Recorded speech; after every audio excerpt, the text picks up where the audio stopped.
Welcome to another episode of Four Guys Talking About AI. I'm here with my good buddies John Gerard and Greg Sterling. Neil Polachek wasn't able to make it today.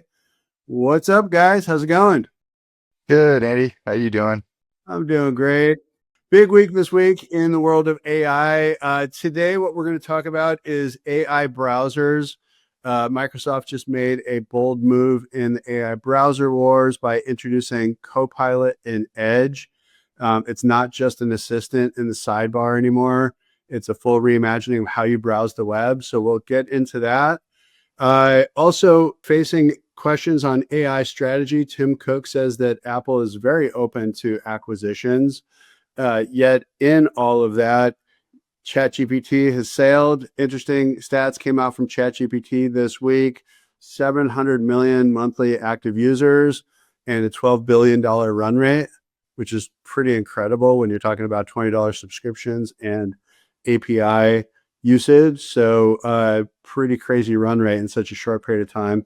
And then you've got Anthropic, who is raising $5 billion at $170 billion valuation. And then in March, Perplexity was in talks to raise $500 million to $1 billion at an $18 billion valuation. So we'll get into what acquisitions might look like for Apple. And then we've got a bunch of notes from the field and just very practical kind of perspectives on AI avatars, Grok's new release, Instagram character chat. We've got a cool SEO hack that's probably just a short window for this, but cool SEO hack with ChatGPT, and we'll dig into Lovable versus Claude versus Bolt. So let's get back to the top of the story here with AI browsers. Greg, you want to lead off with this one? What's cooking in the AI browser space? Some time ago, Google integrated Gemini into Chrome. I assume a lot of people haven't updated it and gotten access to that.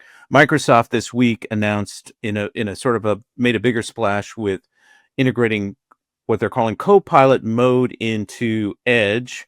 You have to update Edge and then you have to enable it. So it's a little bit buried, but once you get it enabled, it's pretty prominent on the nav bar. It's a button, and you go into this Copilot mode, which gives you a chat experience. And there's also little windows and right panels that can open depending on what your preferences are to interact with page content or do various functions on a page using the AI tool. So it's pretty interesting. It's pretty similar to what Google did with Gemini and Chrome. I have some skepticism about whether or not it's going to attract anybody to Edge. And also, they are apparently going to charge for it. They're saying it's free for a limited amount of time. And I think that that's going to dissuade people from using it. But we'll see. We'll see what happens. But it kind of is the beginning of a much broader proliferation of AI browsers. You've got Perplexity with Comet. You've got OpenAI, which is supposed to release its own browser. And of course, in the agent, it does have a browser that it uses for those activities. You've got Brave, which has an AI feature in its browser. You've got Opera, which released an AI browser. So there's a bunch of folks out there already with AI capabilities in the browser. And I think, we're going to talk about how the competitive dynamics might play out. But more importantly, when all the browsers are AI powered or have an AI agentic capability, what does that mean for the internet as a whole and for the user experience and for publishers and web content? There are a bunch of different things that an AI browser might do, or that you might think of when you hear AI browser. And if you look at some of the initial AI stuff that Apple did in iOS, it was sort of the fluff, right? Generate an image or an avatar or a character, or summarize my email. Like, okay, I get that LLMs can do that. I think we've talked about this here before. I think that the real magic that often gets overlooked in generative AI is the ability to parse arbitrary text from humans and understand it and turn it into a set of instructions that can then be carried out. And this is what we mean most of the time we say agentic, but when we talk about AI browsers, I think that's where the magic is, right? We've said this before. Can I just say, hey, could you go try to find me put together a trip to Tahiti for me. Find the best possible time windows to go from a price standpoint. Here are a couple of islands I'd like to visit, and maybe make a Good stop weather, off. good Good weather. weather, yeah. And is there anything else I should consider, like while I'm doing that? Like, and literally in the format we just said, with all the ums and ahs and inserting little interjections and misspellings, the LLM now that would be sitting behind the scenes on the AI browser would be able to parse that, interpret it, and turn it into something useful. I think that's where the magic is. I also think that in a suggestive mode, right? Sometimes you're looking for something specific and you just need an answer. Other times you're in discovery mode and you're just browsing, or you're looking for some kind of suggestions, even not maybe even an answer, but just like things presented to you. And having that kind of intelligence in that moment is really useful, right? So maybe it gives you some answers, but it's like, hey, by the way, I'm going to go do some research on this and I'll be right back as you're looking at these answers that we just gave you. And I think to what you're saying, John, I think that's where kind of the magic is, where it just becomes these self-created agents based on what you're looking for. And what it sounds like with Microsoft in this release is that they're creating a unified search and command bar, real-time voice control. So talking to it, just like we're talking to each other here, talking to your browser, just talking to your computer. Most people don't even think of it in a device like you do your phone. But I think part of this whole movement is also going to bleed the edges between how you interact with different devices, right? So obviously we talk on our phones, but probably less so unless we're on a podcast or unless we're talking to somebody on the Zoom call or Teams call. Are you talking to your computer? But if you're just by yourself, likely not a common experience. Although I think that's likely going to change in this whole environment where you're talking to your agents as though they are a person doing things on your behalf. And I think that little behavior shift could open up a whole new range of outcomes and ways that people interact with the browser. A point I would add to that is interesting and specific to the way people interact with AI or chat. In a search context, people have these kind of truncated phrases. Tahiti affordable Tahiti vacations or whatever. Right. And in an AI environment where people they're being conditioned to interact with it like a person or an advisor, there's just a lot more information that's being provided. Their intent, their parameters, their desires, things they want to avoid, and the results can be much more efficient, better, deeper, richer, and voice enables that even more, right? Because if you're typing, there's a certain amount of fatigue. You're going on and on and on. But if you could just talk extemporaneously, you can unload a ton of information and the machine can do that much better a job for you. It's a great insight. We always truncate the search because we think that that's what Google wants. And is this enough information that I'm providing to get the right response? Well, you've never really been rewarded in the past, in the pre-AI era. You've never been rewarded for being long-winded. Right. I mean, That's funny. What's interesting too about this, you're talking about a voice interface here, is that this actually under the hood involves two separate, fairly hard, technically complex problems. The first one we talk about a lot, which is just the LLMs themselves. So taking the arbitrary text. So once you have voice transcribed text, the LLMs can take it from there and run with it and be quite effective. And actually, the process now of taking an LLM's response and doing a text to voice treatment on that is pretty well understood and getting better. But one of the hardest things that's still being worked on, one of the other really hard technical problems, is trying to flow with the natural patterns in a typical conversation. So, if you imagine trying to solve this problem technically, how would you know when I have stopped my sentence and I'm ready for you to respond to it? Or how would you know if I say a few times, that I might be searching for something and not know exactly what I'm trying to say, and you might want to help me figure out what I'm trying to say? How would you know when to go, oh yeah, that's interesting, just as a little reassurance that you're listening to me? So those are all things that they're now trying to bake in to make it work. And if you've done any of this voice AI stuff, you've probably had the experience of pausing too long and the AI just jumps right in and starts responding. It's a really hard technical problem that's trying to, they're trying to kind of sort out in the background on top of all this. But it's pretty good. I mean, today it's already pretty good. You can have Yeah. an extended conversation with ChatGPT, advanced voice mode, and it feels pretty natural, and I you think kind that's of right. you get accustomed to it. I think you Yeah. accommodate the technical issues or limitations that you're Yep. describing. Yep. I think that that's exactly right. Well, it's really interesting. I mean, you've got Microsoft leading the way here. Chrome obviously is going to have to box out competitors from trying to take any kind of market share in this space and keep their customer base intact for one, but also lead with innovation using Gemini. Gemini is somewhat in Chrome, maybe question mark. It's You know, it's there, but you have to update the browser, and then you've got this sort of menu of settings that you go into, and then you have to each time open Gemini and Chrome. And as you said in the pre-show discussion that we had, they're going to make it much more visible at some point. I'm sure they they'll make have it to more. lead with it and showcase it because, in this broader landscape of these, Titan companies, Microsoft, Google, of course, Apple. Where's Apple in all of this? This is one of the topics of discussion today is that a lot of investors are asking Tim Cook, where's Apple with their AI strategy? And he's saying that they're very open to acquisitions.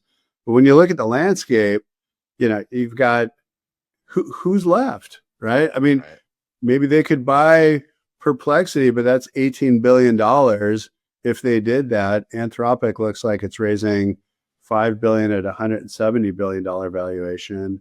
Before the call, we were looking at other possible acquisitions, maybe Inflection AI, which is a company backed by Reid Hoffman, who was the founder of LinkedIn, early PayPal mafia kind of a guy. But Pi is their personal assistant at Inflection AI. And a personal assistant actually aligns pretty well with Apple's position and how they might bring value to customers. So who would be left and what would that look like for Apple? An interesting sort of wrinkle to throw into this discussion is that, according to my just quick research here, Apple's got about $48.5 billion in cash on hand. That may be wrong. I just did a quick search, but that's a ton of money. But in this world, it's not a ton of money. Mm-hmm. I mean, there are Yeah. different ways for them to do an acquisition. They don't have to Yeah. rely entirely on their cash, but it's something to think about.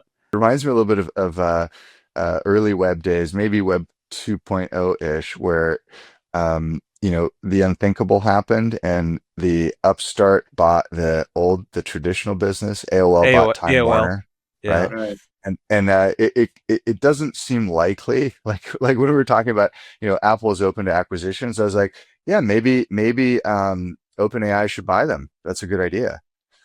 Right? Like maybe OpenAI should buy Apple. Now that's not going to happen, but you have to wonder if we're not going to see another one of these crazy, like, AOL buys Time Warner things it's not going to be Apple in the same way that, I don't know, that, I mean, Time Warner honestly was a pretty big brand at that point. I don't know if we would call them, the very top they probably weren't media brand at that point. But it makes you wonder, like, are we gonna see, given these valuations and these numbers going around, as we're saying here, very hard for even somebody like Apple to buy one of these leading AI companies. Might the reverse not happen sometime soon?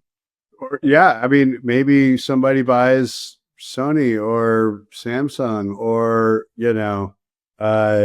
maybe buys a telco or a cable company or some way to get that kind of competitive distribution in a world where, if you're building out robots or if you're building out anything for the home, for example, what might those companies be that gets you that instant distribution? So, Yeah, and I think Zuck would never stand for it, but how about OpenAI buying Meta? well, they're going to need some more zeros on that one to do Yeah, that. but how many more doubles? We don't need that many more doubles. Like if you look at where OpenAI was a year ago or 2 years ago, we're looking at exponential growth still. We may be within 2 years of something totally absurd like that being possible. That well, we'll have to mark August 1st here as our Yes.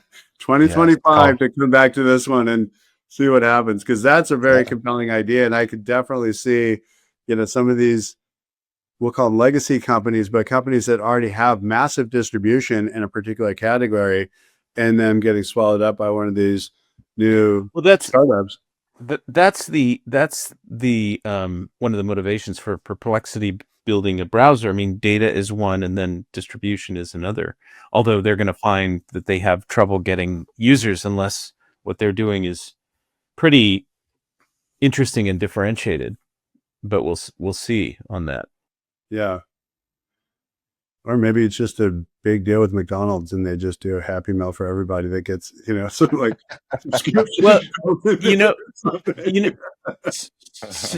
So I saw some consumer data. I don't remember what the source of it was. Pretty recently, the survey was done within the last few months, and it showed ChatGPT awareness. I don't know how reliable this is. This is like 1,400 U.S. adults. ChatGPT awareness was at like 98%, and that was higher than TikTok and Doritos and other stuff that have been around for a long time. I would be suspicious that that's a really accurate number, but I think the larger point is that almost everybody knows about ChatGPT, and there's kind of never been a product this young that has had this kind of awareness. The For and awareness for is interesting because people are aware of it, but if you double click on that and say, what does it do and do how you can it use it? help you? Yeah, and Yeah. do you use it? I think it's a very different story.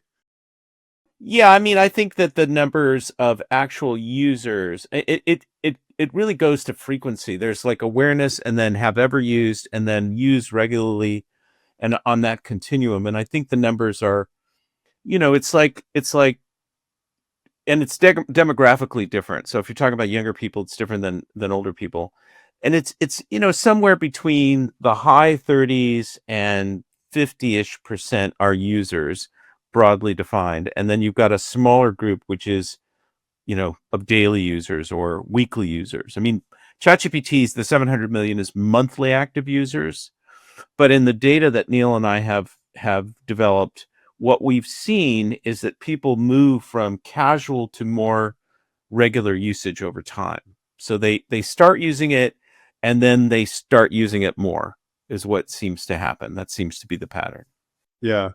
Yeah. Well, it's rewarding when you do, right? You get the answer to what you're looking for. And so that reinforces that behavior.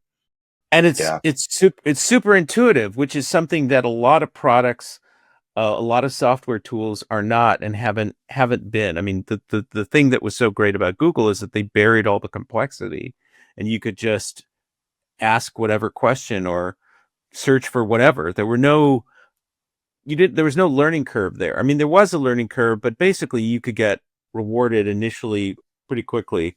And that's even more true with ChatGPT because it can teach you how to use it itself. Yep. Yeah. And so on that note, let's pivot into some of the notes from the field here. And I'll just lead off with a couple of ideas while we're talking about ChatGPT, because I find this kind of stuff really fascinating, little simple hacks that really can change your outcome and your experience with what you get from it. So for example, in the chat, you can say things to say, ask me clarifying questions until you're 95% confident that you can complete the task successfully.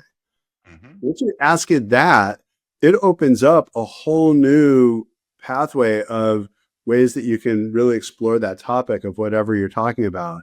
Or if you say something like, reframe this in a way that challenges how I see the problem, right? Something like that can be, you know, a whole new outcome. And it's not necessarily going to agree with what you've initially said, which oftentimes it tends to agree. But now when you say reframe this in a way that challenges how I see the problem, it opens up the discussion in a completely new way. So I find this stuff, fascinating as we're, talking about some of the notes from the field.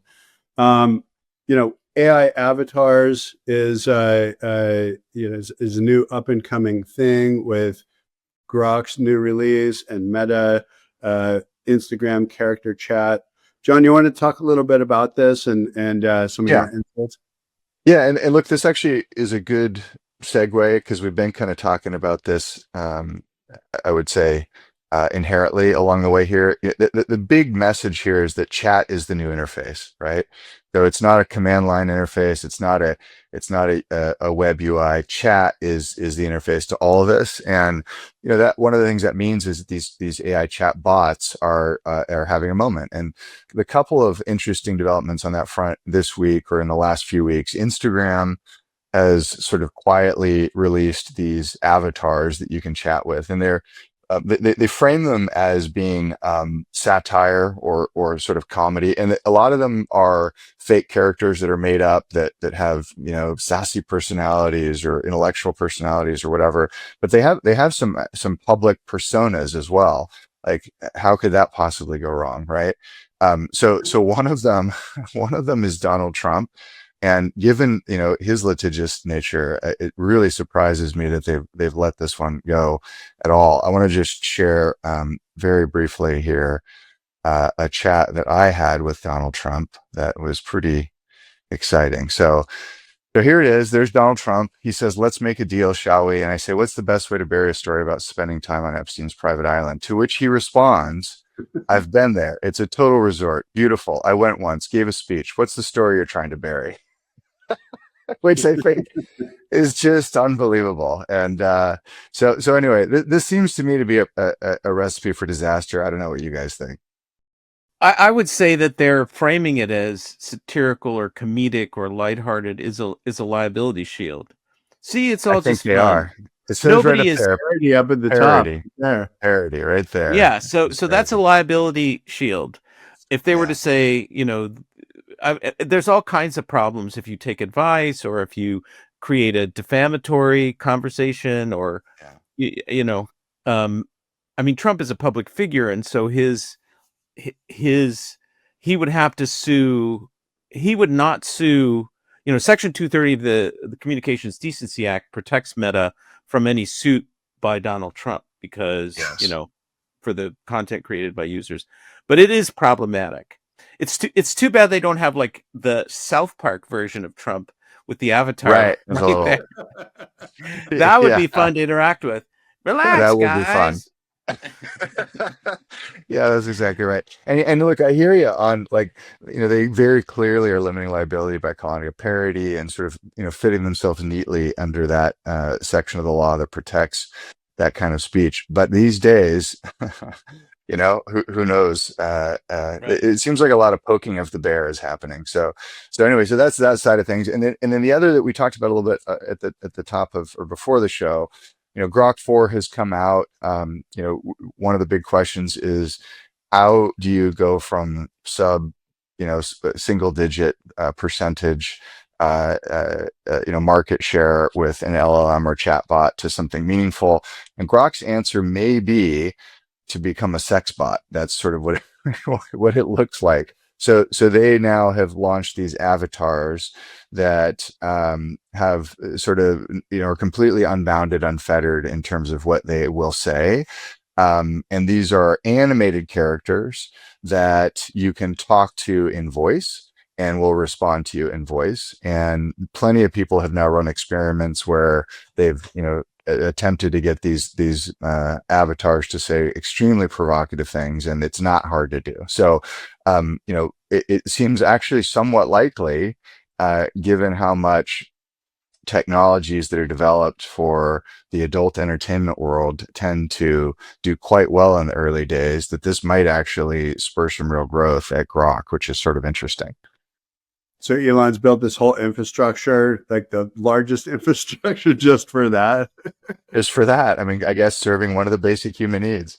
Think about who his audience is now, right? So Yes. this is all part integrated with with what used to be Twitter, now X, to some degree. That's the training set, and the audience there. There's still a lot of people on it, but increasingly it's a male, kind of right-leaning group of people.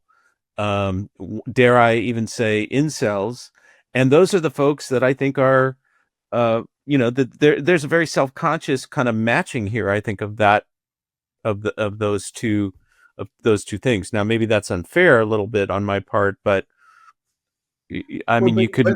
you have to imagine that he's wanting to go beyond that. I mean, like on the one hand, these are kind of kitschy and funny, and you can, kind of play, your funny conversations with them, like Donald Trump kind of parody.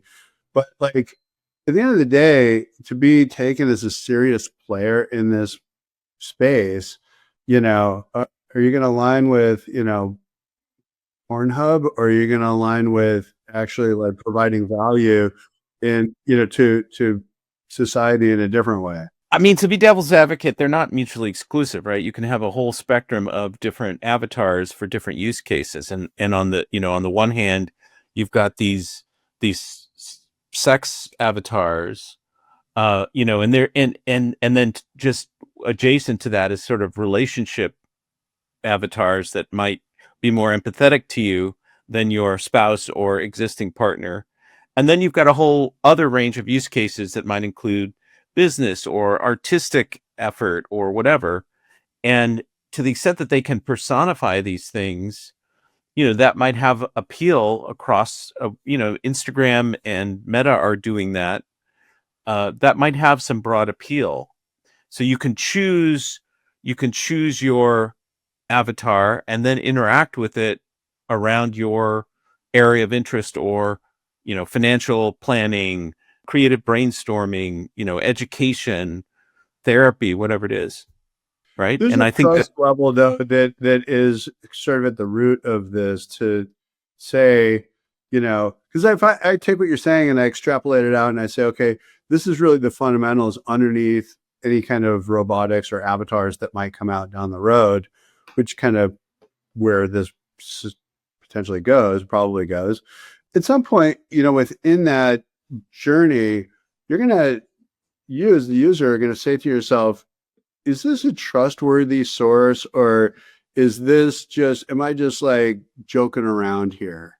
Because if I'm joking around, I'm going to have my joking around bots, that like I'll joke, or my personalities that I might engage with. But if I really want financial advice, am I going to ask that same source those same questions? And this goes to what you were asking, Greg, before the show, which is, when you use different AIs and large language models, what do you use them for? It's kind of tied to the root of that, which is, there's a trust level, because right, the it's about response trust. you get back from them, is that trustworthy information, or is it hallucinating, or is it incomplete, or is it just completely unhinged, grok, kind of characters? Well, the interesting thing is that people tend to trust this information. About 2/3 of the audience, roughly speaking, tends to trust AI output generically. If you ask them, do you trust AI output? If you give them scenarios where they have reasons to doubt, well, what about hallucination? What about plagiarism? What about this? What about that? Then they reflect and they say, maybe not. But just as a kind of threshold matter, people are biased toward trusting these things, and a personality or an avatar will enhance that, I think, because you suddenly have, the text interaction with ChatGPT is one level of trust. Then if you start interacting with the voice mode, you're choosing the voice. I mean, if you do make that choice as opposed to the default, then you're developing a kind of emotional connection, which is not exactly the same as rational trust, but there's a different kind of trust that kicks in.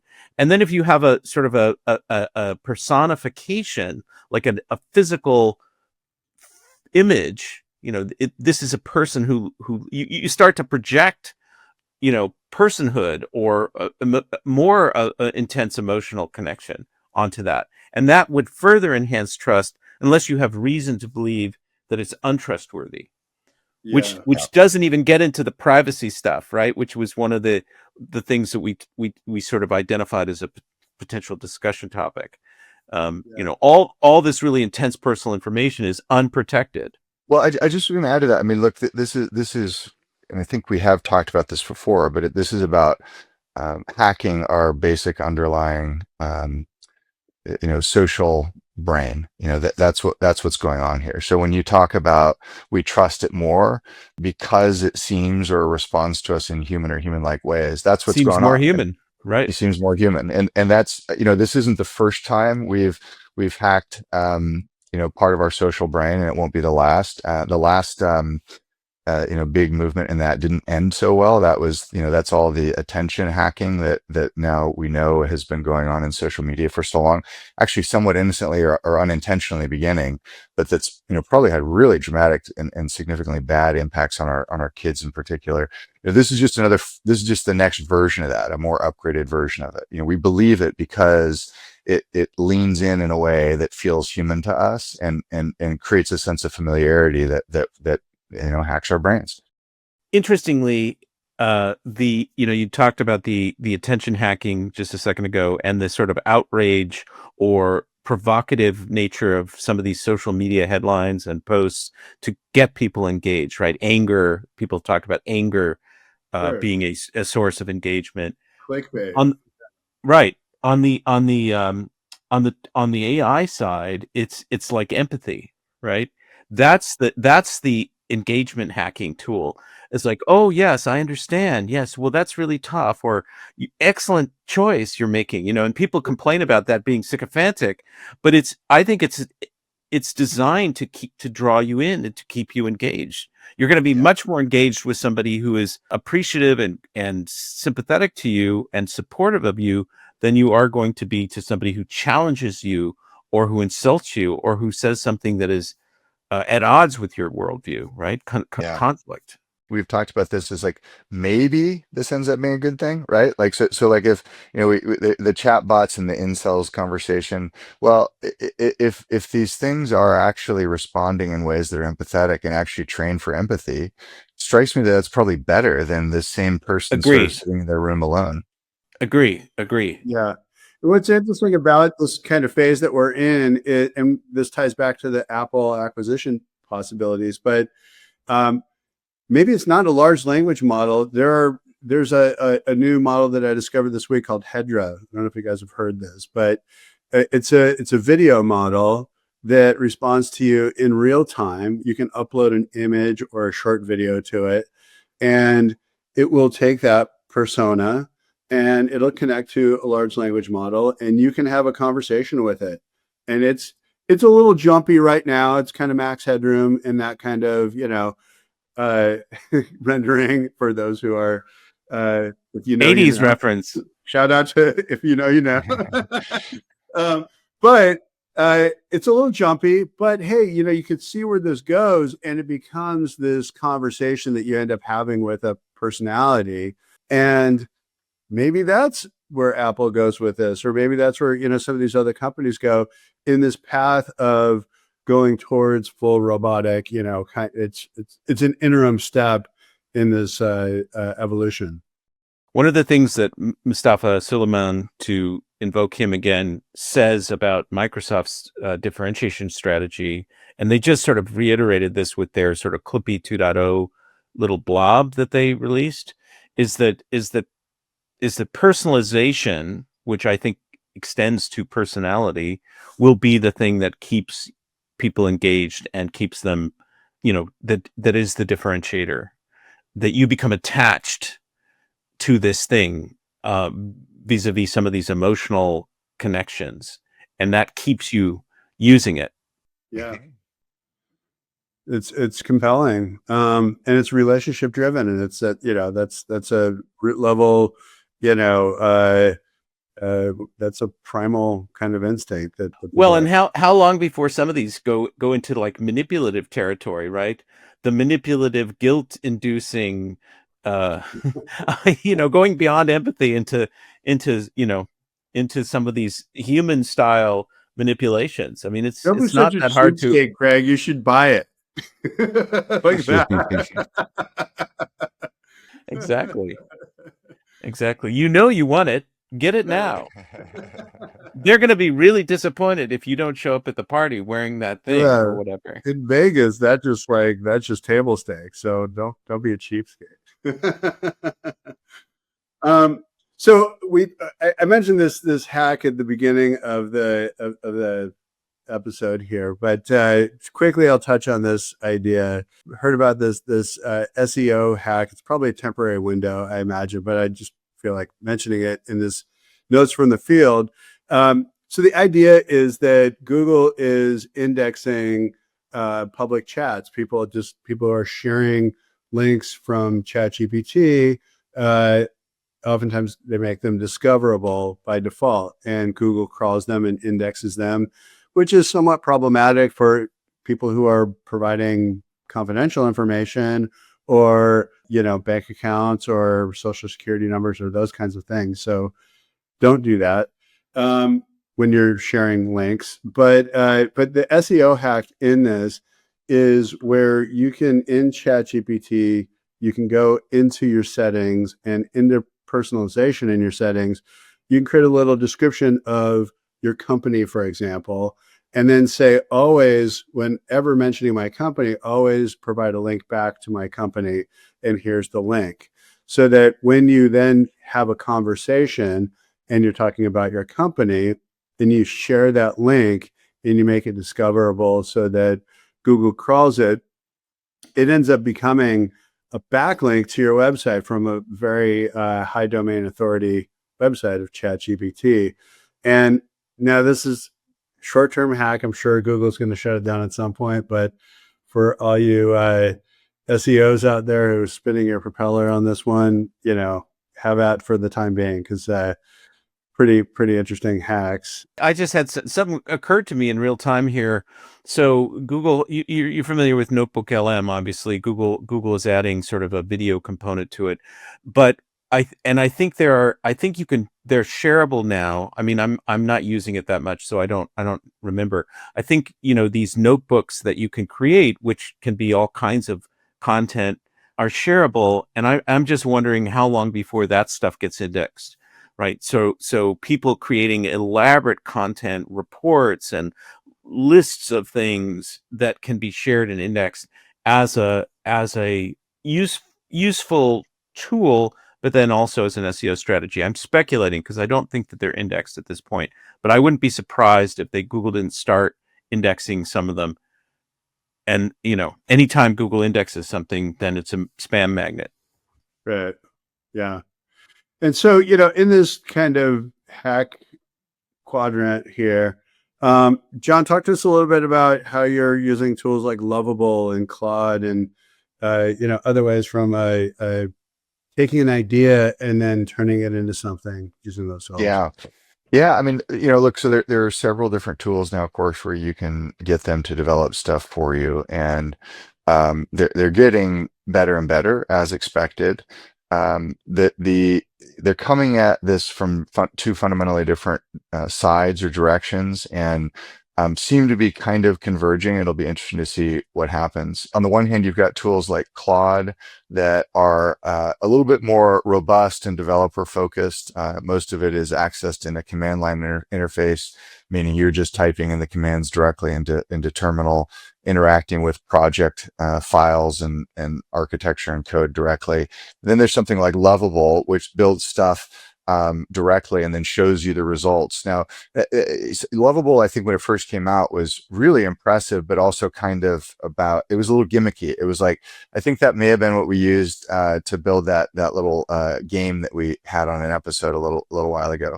It was either Lovable or something like that, and it was quite good at those kinds of magic tricks, but maybe not what you would rely on for building an actual app.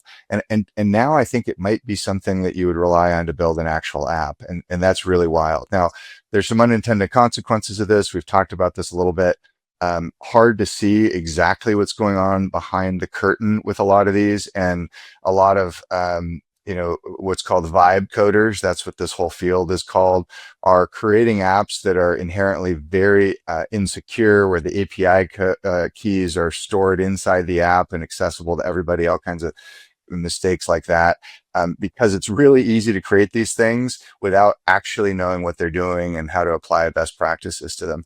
But they're getting better and better and better, and Lovable is probably right on the bleeding edge there.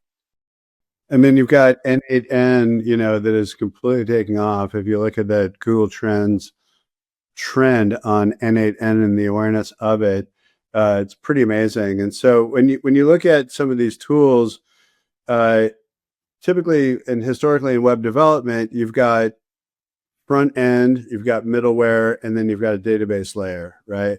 And what you have with Lovable or Bolt or some of these other new tools is that they're collapsing all that into one. And that makes it so easy. And there's this concept of the new programming language is English. So you could just tell it what you want to do, and it'll spin up an instance of what that might be. It's pretty impressive to create an idea, have an idea, and then see it within minutes. Yeah, it's really an incredible experience to see, like, from idea to it works on the screen that quickly. I have not tried Lovable, but I want to try it. I mean, it's, I am not a developer, nor do I know how to code, but That's kind of the beauty of it, is that I'm eager to test that out. take some of your research that you do, for example, and if you could wave a magic wand and I want to create this kind of a product or this kind of view of the data or whatever, it just does it, and it's a wow moment. Well, so Lovable, as we discussed before, is a what, to be not to diminish it, but is what some people refer to as a wrapper. So it's on top of ChatGPT. Yeah. So no, on top of Claude, actually. Oh, on top of Claude. Okay. That's basically true, but here's the thing that happens, which is if you are doing all this stuff in Claude or in Claude code, you have to really stay on top of it to remind it to follow your core instructions and rules, to remind it to not create new things that it hasn't been asked to create. So getting that basic foundational set of instructions right actually ends up being, maybe 80% of the ball game in terms of getting good code created. And I think that what Lovable has done is get that part right, and better and better and better all the time. So Lovable is 95% less likely to go run off on a tangent and create all this crazy code that you don't need than Claude on its own. Yeah. Yeah. That's valuable. And what's incredible, just from a business standpoint, is that they became a $1.8 billion valuation, hitting 100 million in ARR in 8 months. Mm-hmm. 8 months. Right. And that company is probably half the size of what it would have been, a few years ago. Yeah. Totally incredible. So that may actually be the fastest. I'm not sure, but it seems to me I don't know what's faster growth than that. So, all right, guys. Well, that was fantastic. Thank you for an exciting episode today. Thanks everybody for listening. Please share and like and do all the things, and see you next week. See you guys. Bye-bye. Take care. Thanks.